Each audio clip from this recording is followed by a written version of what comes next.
Hi అండి. ముగ్గిట్లో ముగ్గులు. ఈరోజు కథ చెప్పుకుందాం. పనిలోని అందం అనే దాని గురించి. ఒక ఊళ్ళో ఒక కమ్మరి ఉండేవాడు. ఓసారి ఒక ఇనుప ముక్కలతో 2 నాగలి కొర్రలు తయారు చేశాడు. రెండిటితో మొదటి దాన్ని ఓ రైతుకి అమ్మవేశాడు. అది చూసి రెండో నాగలి కొర్రు, నన్ను అమ్మొద్దు, నాకు పనిచేయడం ఇష్టం లేదు, నీకు దగ్గరే నన్ను ఉండనివ్వు అని కమ్మరిని అడిగింది.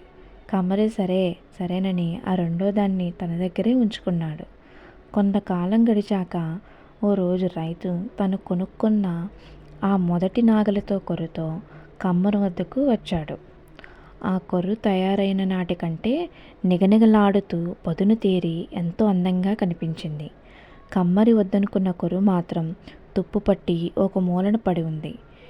మనిద్దరినీ కమ్మరి ఒకేసారి తయారు చేశాడు. ఒకే ఇనుప ముక్క నుండి పుట్టిన వాళ్ళం.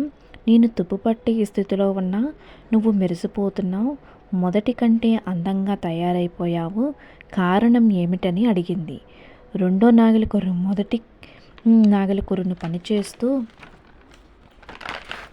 పనిచేస్తూ ఉంటాను కాబట్టి నేను ఇలా అందంగా పదునుగా ఉన్నాను. నువ్వు పని లేక ఉంటావు కనుక తుప్పుపట్టి నీరసించిపోయావు. పని చేయటంలోనే ఆనందంలోనే అందం ఉంది అంది మొదటి కొర్రు. దానితో రెండో నాగలి కొర్రు తన పొరపాటును గ్రహించి తనను బాగుచేసి ఎవరికైనా రైతుకి అమ్మేయమని కమ్మరితో చెప్పింది.